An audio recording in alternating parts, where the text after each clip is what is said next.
UPSC के लोग हैं तो संघर्ष तो रहता ही है कहानी में। घर से भी फ़ोन आने लगते हैं, प्रेशर होता है, और इधर रिश्तेदारों का प्रेशर होता है, फैमिली प्रेशर है। आपको लगातार जूझते रहना है, आपको मतलब अपने जीवन में जब तक आप सफल नहीं हो सकते। हेलो, मेरा नाम है शिवानी और कैमरे के पीछे हमारे साथी आर्यन और हमारे साथ हैं रियल लाइफ एस्पिरेंट सचिन। और हम इनसे बात इसलिए कर रहे हैं क्योंकि अमेज़न प्राइम पे आ गई है एस्पिरेंट्स 2।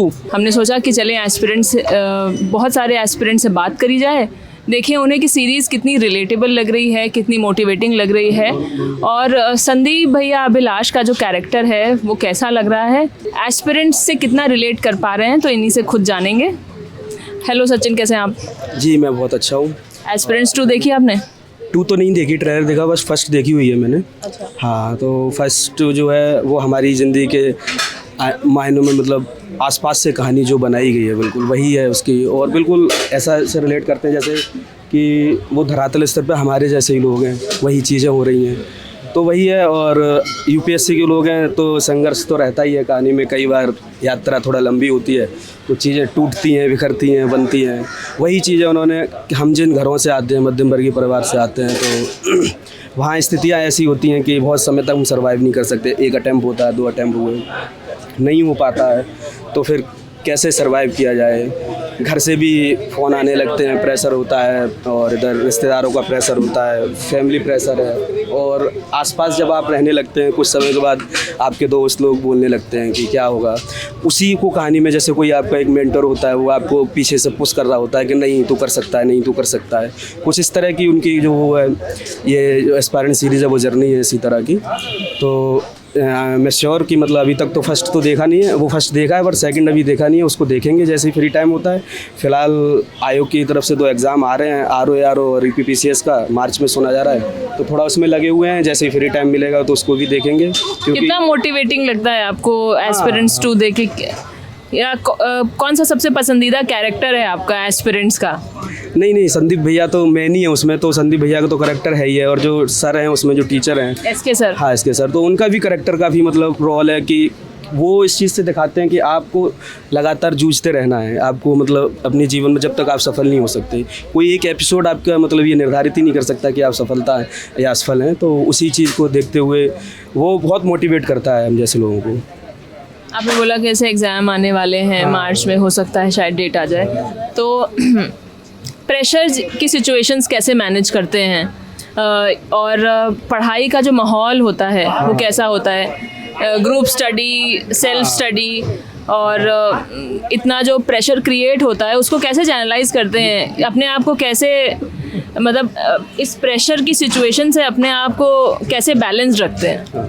यूपीएससी जो है वो उसमें आपको मस्ट है कि आपको 6 से 7 घंटा आपको पढ़ना ही पढ़ना है, लेकिन 6 से 7 घंटा पढ़ने के बाद है ना, ब्रेन जो है फिर वर्क करना थोड़ा कम कर देता है। फिर उस समय चाहिए होता है कि कोई ऐसा आदमी हो जिसके साथ हम अपनी मतलब चीज़ें साझा कर सकें। तो फिर हम दोस्तों के पास पहुंचते हैं जहाँ हम ग्रुप स्टडी जो हमने आज पढ़ा एक दूसरे से उसके बारे में शेयर करते हैं, चाय पीते हैं, थोड़ा गपशप होती है।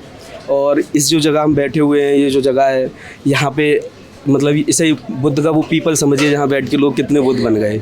अच्छा, ये वही पीपल का पेड़ है? बिल्कुल, इसे बरगद जहाँ का पेड़ है, पे इसे वो समझ सकते हैं, जहाँ से बहुत से लोग मतलब आते जाते जीवन के संघर्ष से झेलते हुए कोई बुद्ध बन गया, कोई और अपनी ज़िंदगी में आगे निकल गया कहीं। और यूपीएससी का सिलेबस ऐसा है कि वो जो इसमें एस्पायरेंट सीरीज़ में ये बात बताते भी हैं कि आप प्लान भी उसके भी चक्कर में मत पड़िए।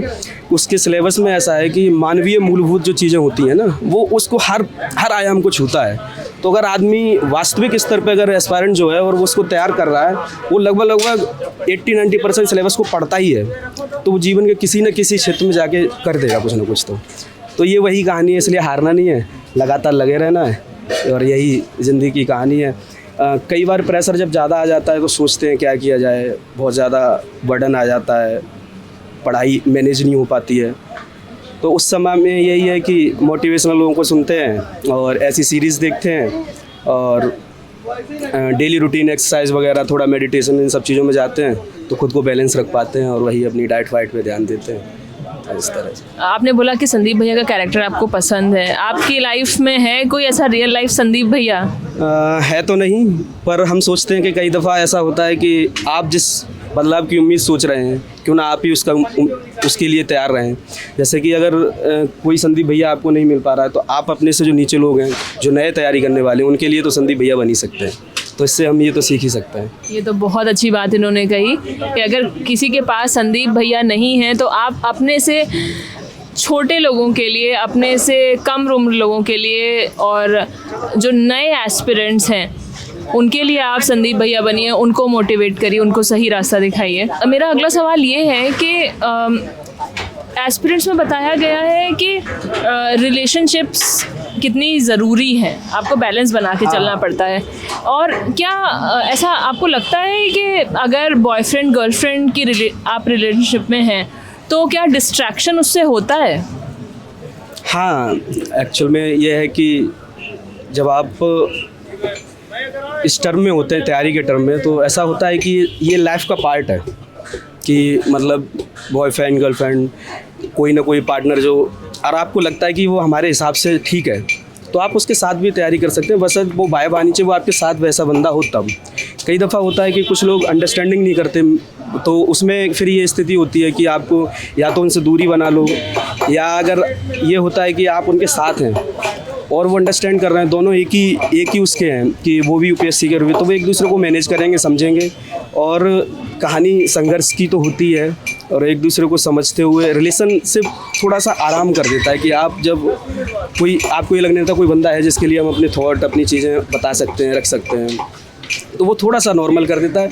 नहीं तो जब रिलेशनशिप नहीं होता, कुछ बंदे जो ऐसे होते हैं कि उन्होंने कहा कि नहीं यार हमें तो खुद से ही करना है, इन चीज़ों में जाना ही नहीं है, डिस्ट्रैक्शन ज़्यादा है इनमें, ये है वो, तो वो लोग भी करते हैं। ऐसा नहीं, सोसाइटी का वो भी हिस्सा है, वो लोग भी करते हैं, लेकिन उसमें ये है कि वो लोग फिर बहुत ज़्यादा आपको बहके हुए, टूटे हुए मतलब मिलेंगे अगर आप पास मिल गए तो। इमोशनल सपोर्ट सिस्टम वो नहीं रहता है। जैसे आप इतना ज़्यादा प्रेशर ऑलरेडी झेल रहे होते हैं, एग्ज़ाम का प्रेशर होता है, एक अटेम्प्ट नहीं हुआ, दूसरा अटेम्प्ट नहीं हुआ, तो ऐसा लगता है कि हाँ कि भाई कोई एक इमीडिएट सपोर्ट सिस्टम होना चाहिए जो आपको इस प्रेशर सिचुएशन में समझ सके। बस बिल्कुल। रिलेशनशिप में मतलब ये तो है कि अगर कोई पार्टनर आपका है तो आप उसके साथ अपने जो इमोशनल भावनात्मक स्तर की जो भी चीज़ें आप उससे शेयर कर सकते हो, सपोर्ट कर सकते हो, और आप बोल सकते हो कि नहीं तुम लगे रहो, कर सकते हो, ये है वो है। लेकिन फैमिली से बहुत चीज़ें ऐसी होती हैं कि हम फैमिली इतनी ओपन नहीं होती तो हम नहीं कर सकते, क्योंकि हम जिन बैकग्राउंड से आए हुए होते हैं वहाँ उतनी समझ नहीं होती है।